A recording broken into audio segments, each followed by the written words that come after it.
इस वीडियो के अंदर मैं एक्सप्लेन करने वाला हूँ आने वाली न्यू एपिसोड की नोवेल को। तो जैसा कि आपने लास्ट ऑफिशियल एपिसोड के अंदर देखा था, हमारी रानी लिटिल फेई, डॉक्टर क्विंगली, उन सभी की हालत बहुत ही ज्यादा खराब हो चुकी थी। टाइटियांजो ने बहुत ही बुरी तरीके से उनको मारा था, जिस वजह से वो खड़े भी नहीं हो पा रहे होते अपने कदमों पर। और वहीं पे सीमाल मास्टर याओला को भी तो उन्हें भी बहुत ही बुरी तरीके से सेकंड टांजन और ओल्ड डीवन तियानवे ने मारा था, जिस वजह से वो भी जमीन के ऊपर पड़े होते हैं। और ये सब देख के ऐसा लग रहा था कि इतिहास फिर से अपने आप को दोहराएगा, जो कि एंशिएंट टाइम में जाओ क्लैन के साथ हुआ था, आज वो फॉलिंग स्टार पवेलियन के अंदर होगा, जहाँ पर नाम फॉलिंग स्टार पवेलियन का बस किताबों के अंदर रह जाएगा। मगर तभी आता है कहानी में ट्विस्ट, जहाँ पर एक गुफा के अंदर बॉल केनो ब्लास्ट करता है, जिस वजह से जो हेवनली फ्लेम होती है चारों तरफ फैल जाती है। और वहाँ पर एंट्री लेता है फ्यूचर का फ्लेम एम्परर सेंट ज़ाओयान, जिसे देखकर उसके चाहने वालों के चेहरों पर होती है एक बड़ी सी स्माइल, और उसके दुश्मनों के चेहरे पर होता है मौत का खौफ। तभी जो जियान का हेवनली फ्लेम का जो बड़ा सा क्लस्टर होता है अचानक से शांत हो जाता है, और जो जियान होता है अपनी जगह से एकदम फ्लैश की तरह चमकता और सीधा पहुंच जाता है फॉलिंग स्टार पवेलियन के ऊपर, जहाँ पे वो सबसे पहले पूरे फॉलिंग स्टार पवेलियन को देखता है, जो कि अभी के लिए एकदम पूरी तरीके से खंडर बन चुका है। मगर इसी बीच उसकी नजर पड़ जाती है मास्टर यारो के ऊपर, और उनको जब वो इस हालत में देखते तो उसके चेहरे के ऊपर कोई भी एक्सप्रेशन नहीं आते हैं, न ही वो गुस्सा होता है, न ही वो उदास होता है, वो एकदम काम होता है। जबकि उसके जो मास्टर वो पूरी तरह से खून से लथपथ है। मगर जो जियान के चाहने वाले हैं वो बहुत ही अच्छे समझते कि जिन अभी के लिए बहुत ही ज्यादा गुस्सा है अंदर से, वो अभी के लिए अपने सबसे ब्रूटल अवतार के अंदर एंटर कर चुका है। वो किसी को मार डालेगा, उसे कोई फर्क नहीं पड़ेगा। बड़े पे जब मास्टर याला जियान को सेंस करते तो वो बहुत ही मुश्किल से अपनी गर्दन को जियान की तरफ बेंड करते हैं, और काफी सारी खून की उल्टियां करते हुए जियान से बोलते हैं, फाइनली मेरे चले इतनी लंबी रिट्रीट के बाद तुम फाइनली उठ गए। अगर आज तुम थोड़ा सा लेट हो जाते हो फिर मुझे इस बात का डर है कि तुम्हें आज मेरी इन बूढ़ी हड्डियों को यहीं पे दफनाना पड़ता। और जब जियान अपने मास्टर से इन सभी शब्दों को सुनकर उसका गुस्सा और ज्यादा बढ़ जाता है, और हम उसको जो खून का टेम्परेचर है तो वो भी बढ़ जाता है, मगर वो फिर भी काम रहता है और अपने घुटनों को बेंड करता और मास्टर को उठाने लगता और बोलता है, मास्टर मुझे माफ कर देना, मुझे अभी के आने में थोड़ा सा डिले हो गया, मगर अभी के आप बिल्कुल भी चिंता मत करो, आगे की सिचुएशन को अब मैं पूरी तरीके से हैंडल कर लूंगा। और इतना बोल के वो मास्टर को एक स्टोन स्टेज के ऊपर बैठा देता है, और फिर एक छोटा सा इशारा करता है, जिस वजह से काफी सारे फॉलिंग स्टार पवेलियन के जो डिसेबल होते हैं वो आ जाते हैं मास्टर के पास और मास्टर की केयर करने लगते। तभी जो मास्टर होते हैं वो जियान से बोलते हैं, अभी के लिए care introduce little Fei, doctor और क्विंगली और बाकी के लोग। ये सब सुन के जो जियान होता है वो हमें नोट करता और बोलता है ठीक है मास्टर। और फिर देखते उन तीनों तरफ और अपने हाथ को मूव करता है, जिस वजह से एक पोर्टल ओपन होता है, और फिर उसके बाद तीनों उसके अंदर से बाहर निकल आते हैं, जिसके बाद जियान उन्हें भी एक स्टोन स्टेज के ऊपर बैठा देता है। और फिर उनकी हालत को देखता है जो कि अभी के लिए बहुत ही ज्यादा खराब होती है, जहाँ पर उसकी नजर जाती है मेडुसा के ऊपर, जहाँ पर उसके मुंह पे काफी सारे खून के धब्बे होते हैं और उसकी बॉडी की कपड़े काफी जगह से फट चुके होते हैं, जहाँ पर अभी के लिए काफी जगह से खून बाहर निकल रहा था। ये सब देखने के बाद भी जो जियान होता है तुमसे काम होता, और फिर अपनी स्पेस जग से निकालता एक रोप को और किरण मेडुसा को उससे कवर कर देता, और फिर अपनी स्पेस जग से निकालता एक जेट बोतल को और उसे दे देता है लिटिल फेई डॉक्टर को। तो वो भी उसे ले लेती, मगर वो गुस्से से सीधा जियान से बोलती है, अभी के लिए हम लोग को इस हालत में पहुंचाने वाला वो टाइटियांजो है, जो कि अभी के लिए बस इनिशियल बाउंसिंग लेवल पर है, इस वजह से कुत्ता बना देना उसे। ये सुन के जियान के चेहरे के ऊपर आती पहली बार स्माइल, जो कि काफी ज्यादा इवल होती है। मगर तभी जो किरण मेडुसा होती है वो धीरे सी आवाजें बोलती है, जियान अभी के तुम अपना ख्याल रखना, सामने 3 बांगशंग है। और वो अभी के लिए ऐसा इसलिए बोल रही थी क्योंकि वो अभी के लिए जियान की स्ट्रेंथ को सेंस नहीं कर पा रही है, और साथ ही साथ उसे जियान की काफी ज्यादा चिंता भी है। लेकिन तभी जो जियान होता है वो पीछे मुड़ता और उसके चेहरे पे आ जाती एक प्यारी वाली स्माइल, और वो किरण मेडुसा से बोलता है, अभी के लिए तुम्हें चिंता करने की कोई जरूरत नहीं है, तुम बस आराम करो। और फिर इतना बोलेगा तो फॉलिंग स्टार पवेलियन के एल्डर को दिखता है, जिनमें से कुछ नए होते हैं और कुछ पुराने भी होते हैं, जिनमें से कोई ठीक ठाक कंडीशन में होता है तो कोई बहुत ही बुरी कंडीशन में। मगर जब जियान की नजर उन लोगों के ऊपर पड़ती तो वो बहुत ही इज्जत के साथ जियान को ग्रीट करते हैं, तो जियान भी बहुत ही इज्जत के साथ हमें नोट करता और उन सभी लोगों से बोलता है, अब बिल्कुल तुम लोग अपना ध्यान रखो, अब तो फाइट करने की और किसी भी चीज की टेंशन लेने की कोई जरूरत नहीं है, बाकी की सब चीजें अब मैं संभाल लूंगा। जैसे उनके सभी के सभी बहुत ही इज्जत के साथ जियान से बोलते कि जीनरशिप जैसा आप बोले। और फिर फाइनली जियान का सर होता है वो आसमान की तरफ जाता है, जहाँ पर अभी के लिए उस डायरेक्शन में खड़े होते हैं सेकंड टांजन, ओल्ड डीमन तियानवे और थर्ड टांजन, जो कि अभी के लिए बस टोको जियान को ही देख रहे होते हैं। और जब वो जियान के इतने काम चेहरे को देखते हैं तो उनके अंदर और ज्यादा क्यूरियोसिटी जागने लगती है कि आखिर ये लड़का अब आगे क्या करने वाला है, क्योंकि उन्होंने अभी के लिए जियान की बॉडी को जितना भी स्कैन किया उन्हें कुछ भी समझ में नहीं आ रहा है। बस जो सेकंड टांजन वो अभी के लिए जियान की बॉडी के अंदर से जो प्रेशर बाहर निकला उसे वो समझ पा रहा है कि जियान डाओशेंग के अंदर एंटर कर चुका है, क्योंकि उसका जो उठना बैठना है वो डाओशेंग के अंदर है, इस वजह से उनके प्रेशर को भी बहुत ही अच्छे समझता है। क्योंकि भले अभी के लिए जो एक बांगशिंग लेवल का बॉडी होता है बस एक स्टेप दूर होता है डाओशेंग के अंदर एंटर करने से, लेकिन दोनों के बीच में जो पावर गैप होता है वो बहुत ही ज्यादा ह्यूज होता है। भले अभी के लिए एक बांगशिंग लेवल के वॉरियर को भी सेंट बोला जाता है क्योंकि वो डाउजूम को सरपास कर चुका होता है, और उन दोनों के बीच में भी काफी बड़ा गैप होता है, लेकिन जो एक रियल सेंट होता है वो डाओशेंग ही होता है। बाकी का ये जो बांगशिंग वगैरह होते हैं वो एक फेक सेंट होते हैं। और बात की जाए डाओशेंग के हर एक स्टार के अंदर 3 लेवल होते हैं, जहाँ पर फर्स्ट होता है इनिशियल, दूसरा होता है मिड और तीसरा होता है हाई। और ये अभी के लिए सुनने में काफी छोटे लग रहे हैं, मगर इनके बीच में जो डिफरेंस होता है पावर को वो बहुत ही ज्यादा यूज होता है। कोई भी डाउशेंग लेवल का वॉरियर अगर सेम लेवल पर है मगर वो इनिशियल पे और दूसरा हाई लेवल पर है तो उनके बीच का जो फाइट का रिजल्ट है वो बहुत ही क्लियर हो जाता है। बहुत ही कम ऐसे वॉरियर होते हैं जो कि अपने अपर लेवल के वॉरियर इजीली से फाइट कर सकते हैं। और वे बांग सिंह से डाउशिंग के अंदर ब्रेकथ्रू करने में लोगों को कई सालें लग जाती हैं। जैसे कि एग्जांपल के तौर पे सेकंड ट्याजुन, जिसे हाई लेवल की बांग सिंह को बने हुए ऑलरेडी 10 साल बीत चुके हैं, मगर फिर भी उसे अभी के लिए दूर दूर तक डाउशिंग नजर भी नहीं आ रहा है। और भी बात की जाए ओल्ड इवन तियानमिन को, उसको तो कई सालें बीत चुकी है, मगर फिर भी उसकी अभी के लिए जो चांसेस है डाउशिंग के अंदर ब्रेकथ्रू करने को 0/सन्नाटा है। और ये सभी चीजें अभी के लिए बता रही है की अभी के एक बांगशिंग लेवल की बॉडी के अंदर और एक डाउशिंग लेवल की बॉडी के अंदर कितना बड़ा डिफरेंस है। और इन्हीं सभी चीजों की वजह से वो तीनों अभी के बस थोड़े से डरे हुए दिखाई दे रहे थे, मगर अंदर से उन लोगों की अभी के जी फट के 64 हो चुकी थी। यहाँ तक कि वो तीनों अभी के अपनी आंखों पे बिलीव नहीं कर पा रहे थे। टीजियन अभी के 1 स्टार डाउशिंग पे पहुंच चुका है। उसने पूरी तरीके से बांगशिंग लेवल को स्किप कर दिया, सीधा डाउशिंग के अंदर एंटर किया, और वो भी केवल अभी के लिए सिर्फ 2 साल के अंदर ही। तभी जो जियान अभी के लिए मास्टर के पास खड़ा होता है, एकदम से फ्लैश की तरह चमकता है और सीधा उन तीनों के पास अपीयर होता है और एक बहुत ही प्यारी स्माइल के साथ बोलता है कि अभी के लिए मेरा फॉलिंग स्टार पिन काफी सुंदर है, इस वजह से ये जगह तुम लोग के लिए दफनाने के लिए एकदम परफेक्ट है। और अभी जो सेकंड ट्याजर होता है, जियान का इतना ऑरा फार्मिंग देखकर वो काफी गुस्से में आ जाता है और वो चिल्लाते हुए बोलता है, ओए जियान, तुझे अभी के लिए इतना एरोगेंट बनने की कोई जरूरत नहीं है। तुझे क्या लग रहा है तू अभी के लिए डाउशिंग के अंदर एंटर कर चुका है तो तू कुछ भी कर लेगा, हमें धमकाएगा? तुझे पता नहीं है मेरा क्लैन कितना खतरनाक है। अभी लाइन लगा दूंगा फॉरियर की, ये तेरे को चुटकी में मसल डालेंगे, क्योंकि डाउशिंग की कमी नहीं है। लेकिन वो अभी के लिए बस ये ऊपर ऊपर से डायलॉग बाजी कर रहा था, मगर अंदर से तो उसकी पूरी तरीके से जी फट रखी थी, क्योंकि वो जानता है कि सामने वाला बंदा किस लेवल पर है और वो अभी के लिए उसका क्या हालत कर सकता है। और ऊपर से उसके खुद हुन क्लैन के अंदर अभी के लिए डाउशिंग लेवल की बॉडी को देखना उसके लिए भी काफी मुश्किल होता था। जब क्लैन हेड जब आदेश को जारी कर दे तभी वहाँ पे डाउशिंग लेवल की बॉडी अपीयर होते थे, या फिर उसकी क्लास लेनी हो तब अपीयर होते थे। और इसी वजह से वो अभी के लिए अंदर से डरा हुआ था कि अभी के लिए उसके आदेश पे यहाँ पर आया कि नहीं आया, पूरा और का लौरा ना हो जाए उसका। मगर वहीं पे ये सब सुन के जियान के चेहरे के ऊपर स्माइल आ जाती और वो बोलता है अल्लाह पाक जंगू, अभी के लिए जो मेरा स्टार नीलम का जो स्पेस है वो पूरी तरीके से ब्लॉक है, यहाँ से कोई भी रिपल बाय नहीं जा सकती है। ये सब सुनने के बाद जो सेकंड ट्याजर होता है वो अपने आप को कोसने लगता और बोलता है अबे यार मैं कितना बड़ा उल्लू हूँ, अपना प्लान ही इसको बता दिया। इसलिए वो अपना बी प्लान को एक्टिवेट करता और फिर देखता ओल्ड इवन तियानमिन की तरफ और बोलता है, अबे अभी के लिए तू मुझे क्या गुस्से से देख रहा है? तू अभी के लिए कुछ भी कर ले, मगर ये लड़का मैं नहीं छोड़ेगा, क्योंकि ये मारता कम है धोता ज्यादा है। इसलिए अभी के लिए जो हमारा भाईचारा उसे एकदम टॉप पे रखना चाहिए हम लोग को, और हमें मिलकर इस लड़की पर हमला करना चाहिए, क्योंकि ये अभी के लिए रिसेंटली डाउशिंग में पहुंचा है। इस वजह से इसकी जो पावर है वो अभी के लिए स्टेबल नहीं है। और जब ओल्ड इवन तियानमिन ये सभी बातें सुनता तो अपने मन में सोचता है कि सेकंड ट्याजर ने मुझे बोला था कि जो मेरा प्लान है वो कभी भी फेल नहीं कर सकता है, हम लोग पूरी तरीके से फॉलिंग स्टार पिन को तबाह कर डालेंगे। अगर मुझे पहले पता था कि कहानी के अंदर इस तरीके का टेस्ट आएगा तो फिर मैं कभी भी फॉलिंग स्टार पिन के ऊपर हमला करने की सोचता भी नहीं, क्योंकि जो डाउशिंग हो तो डाउशिंग ही होता है, चाहे फिर वो नया हो चाहे फिर वो पुराना हो, घोड़े वो सबके लगा सकता है। लेकिन अभी के लिए जो पहले के जो प्लान थे अब पूरी तरीके से खराब हो चुकी है। इस वजह से अब बस एक ही ऑप्शन बचा है और वो है लड़ना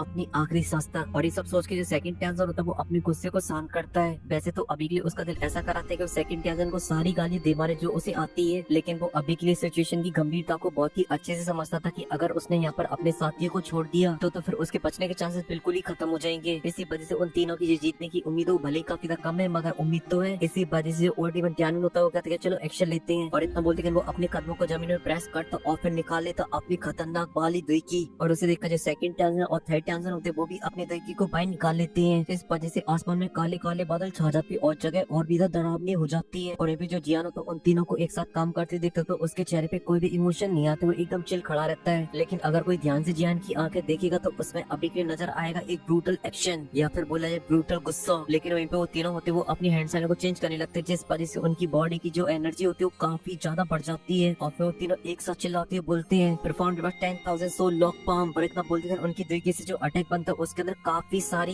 ब्लडी पावरफुल चैनें होती हैं, जो कि अभी के स्पेस के कंटेंट में आती तो स्पेस के अंदर भी क्रैक्स लाइनें अपीयर होने लगती हैं, क्योंकि अभी के तीनों बंक्शन ने अपनी पूरी स्ट्रेंथ इस अटैक के अंदर डाल दी है। और जब जियान इस अटैक को देखता तो उसके चेहरे पे कोई भी इमोशन नहीं आते हैं और वो अपने सर को उठाता और बोलता है जब मैं डाउशिंग के लिए कल्टीवेशन कर रहा था तभी मैंने एक नई दाव स्किल को फॉर्म किया है, इस वजह से अब मैं तुम लोगों के ऊपर उसे परफॉर्म करने वाला हूँ, देखना चाहता हूँ कि उसमें कितनी दम है। और जैसी जियान की ये वर्ड खत्म हुई थी तभी जियान की बॉडी के अंदर से उसकी चारों हेवनली फ्लेम बाहर निकल आती है और फिर उसका वो चारों जियान के सामने आ जाती है और बहुत ही फास्ट तरीके से जियान के सामने मूव करने लगती है। इस वजह से वो आपस में मर्ज हो जाती है और वहाँ पर फॉर्म होने लगती है एक रिंग, जो देखते देखते काफी बड़ी हो जाती है और उसके सेंटर में होता है एक बमूल, जिसे देखकर ऐसा लगा था कि अभी के लिए इसके अंदर कोई भी चीज चली गई तो फिर उसे ढूंढना ऑलमोस्ट नामुमकिन है। और फिर जिन अपने हाथ को आगे बढ़ाता और रिंग को बढ़ा देता है उन तीनों के अटैक के सामने और साथ ही बोलता है ये मेरा नया अटैक है एंग्री बुद्धा रिकार्नेशन। और इतना बोलते हैं जियान का जो अटैक होता है उन तीनों के अटैक से जाके टकरा जाता है और जब ऐसा होता है तो वहाँ पे कोई भी एनर्जी का ब्लास्ट नहीं होता है, सब कुछ एकदम नॉर्मल। जबकि दोनों पार्टियों के जो अटैक थे वो बहुत ही ज्यादा पावरफुल लग रहे थे, ऐसा लग रहा था जब ये आपस में टकराए तो पूरा स्पेस फट जाएगा, मगर अभी के लिए ऐसा कुछ भी नहीं हुआ। मगर जब सभी लोग ध्यान से उन दोनों अटैकों को देखते हैं तो जियान की जो रिंग है उसके अंदर से बहुत ही हाई टेम्परेचर बाहर निकल रहा है, जो कि अभी के लिए उन तीनों के कंबाइन अटैक को एब्जॉर्ब कर रहा है और उन उनकी जिंदगी की उन्हें पिघला रहा है और इन्हीं सभी चीजों की वजह से उनका जो अटैक होता है कुछ ही पल बाद ही पूरी तरीके से गायब हो जाता है और जियान की जो रिंग होती है वो अभी भी आसमान में घूमती रहती है। ये देखते कर उन तीनों के एकदम से होश उड़ जाती है और सेकंड टाइम बोलता है किस तरीके का अटैक है आखिर। और सिवाल उसके दोनों साथियों को तो उनकी शकल के 12 बज चुके थे क्योंकि वो लोग भी इस बात को बहुत ही अच्छे से जानते थे कि जियान अभी के डाउशिंग में पहुंच चुका है। इस वजह से वो ज्यादा कुछ तो नहीं बिगाड़ सकते जियान का, मगर फिर भी उन लोगों ने अभी के लिए अपनी कंबाइन पावर करके एक अटैक को बनाया था। इस वजह से वो थोड़ा बहुत तो डैमेज पहुंचा ही सकता था जियान के अटैक को, मगर वहाँ पर तो अभी के 1% भी नुकसान नहीं पहुंचा है। इसी वजह से अब जियान की जो फायर रिंग है अब उनको मौत की तरह लग रही होती है। अब उनकी डर के मारे जीप पट रही होती है। मास्टर भी उसे देखकर पूरी तरीके से हैरान हो चुकी होती है। उनको भी अभी के लिए उस रिंग से काफी ज्यादा डर फील हो रहा होता है। उन्हें ऐसा लग रहा था कि इसके सेंटर में अगर कोई बॉम्ब होल के अंदर चला जाता है तो फिर उसकी सोल भी बचना नामुमकिन है। लेकिन जैसा कि अभी के लिए इस अटैक को उनके चेले ने किया है इस वजह से उन्हें अभी के लिए डरने की जरूरत नहीं है। और बोलते इसे बोलते हैं असली मौत का खौफ। और फिर एक चेहरे के ऊपर बड़ी सी स्माइल आ जाती है और बोलते हैं सच में मेरा चेहरा तो एकदम कतई जहर है। मैंने बिल्कुल भी नहीं सोचा था कि इस तरीके की 4 हेवनली फिल्म से अटैक को बनाया जा सकता है। यही कमाल की दाव स्किल को इसने क्रिएट किया है। और जो सेकंड आंसर होता है वो डरता हुआ जियान को देख रहा होता है जहाँ पे जियान एकदम माचो मैन की तरह खड़ा होता है अपने हाथों को पीछे करे हुए विदाउट सिंगल एक्सप्रेशन। बड़ी चीज अब उसे और भी डरा रही थी। इस वजह से वो अपने सभी साथियों से बोलता है भाइयों अभी के लिए थोड़ी सी मिसकैलकुलेशन हो गई है मेरे से, क्योंकि सामने वाला बंदा है तो डाउशिंग नया मगर ये नॉर्मल डाउशिंग से बहुत ही अलग है। इसी वजह से अगर हम लोग यहाँ पर रुकते तो फिर हमारे जो मौत की चांसेस वो एकदम 100% है और इसको 1% भी डैमेज पहुंचाने के चांसेस वो 0 सन्नाटा है। इसलिए सभी के सभी अभी के लिए अपने बोरी पिस्ता बांधो और यहाँ से फुट लो। और इतना बोलती वो खुद सबसे पहले यहाँ से भागने लगता है और उसका पहला टारगेट होता है जियान के बैरियर को पार करना। और फिर जब सेकंड टैंगर और ओल्ड डीमन त्यानन देखते तो वो भी उसका पीछा करने लगते हैं। लेकिन वहीं पे जो जियान होता है जब इन तीनों को यहाँ से भागते देखते तो उसके चेहरे पे कोई भी एक्सप्रेशन नहीं आते। वो अभी भी एकदम मूर्ति बना खड़ा हुआ होता है और अपने मुंह से बस एक छोटा सा वर्ड बोलता है रोटेट। और इतना बोलते उसकी जो फायर प्लेट होती है बहुत ही फास्ट तरीके से मूव करने लगती है और उनके ऊपर काफी सारे प्लेट शूट हो जाते हैं एनर्जी के। और अपर फॉर्म रिवर्सल लाइंस की जो बची हुई वॉरी होती है जब इससे टकराते थे तो तुरंत ही गायब हो जाते थे। और कहीं किसी के पैर से टकरा जाए तो पैर गायब हो जाता है और गलती से एनर्जी प्लेट उनकी बॉडी के ऊपर से निकल जाए तो फिर उनकी पूरी दुई गायब हो जाती थी। इसी वजह से आसमान में एक अलग ही माहौल बन चुका होता, सबकी जीभ फट रखी होती, सब चीखने चिल्लाने में लगे थे। और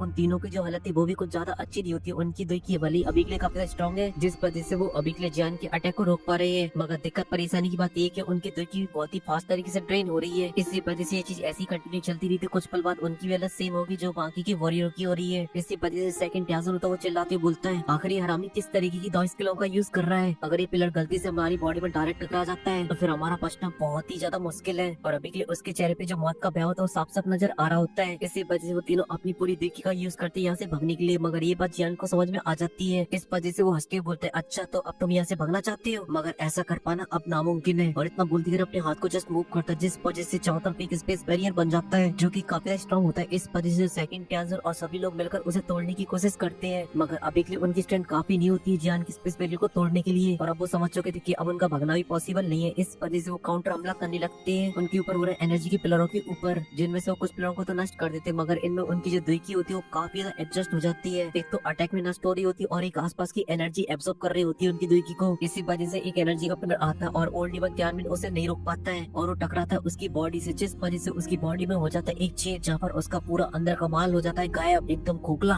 और इस नजारे को जब फॉलिंग स्टार के मेंबर देखते तो काफी ज्यादा खुश हो जाते हैं और साथ ही काफी ज्यादा हैरान, क्योंकि अभी के लिए उनके सामने जो चीज हो रही है वो सिर्फ एक मौत का बिना कपड़े वाला नाच है। क्योंकि उसके अंदर जितने भी लोग हैं वो अभी के लिए कितनी उम्र का यूज कर ले मगर जियान के स्पेस बैरियर को नहीं तोड़ सकते हैं। और जो अटैक हो रहे हैं उनसे उनकी मौत होना पक्का है। और उन्होंने आज से पहले अपने यंग मास्टर का इस तरीके का रूप पहली बार देखा था। उन्हें तो लगता था कि उनके यंग मास्टर एक ठरकी टाइप के इंसान है, मगर उन्होंने इस बात की बिल्कुल भी उम्मीद नहीं की थी कि उनके यंग मास्टर इस तरीके का मौका दो बिना वाला कपड़ों वाला नाच करती है। इसी वजह से इस बात को लेकर काफी तो खुश थे कि वो अभी के लिए उनकी साइड है। और फिलहाल के लिए ये लोग तो अभी के लिए काफी तो खुश है। आप लोग भी मुझे खुश कर दो वीडियो को लाइक करके और कमेंट करके। और इसके नेक्स्ट पार्ट के 3 भाई तीनों दवाई में से एक भाई को निपटा देंगे, कोई दिक्कत वाली बात नहीं है। और इन तीनों में से वो पहला भाई कौन होगा वो आप लोगों को पता है तो फिर आप लोग कमेंट के अंदर बताना। मैं मिलता हूँ आपसे नेक्स्ट वीडियो में, तब तक मेरी तरफ से आप सभी को बहुत सारा प्यार।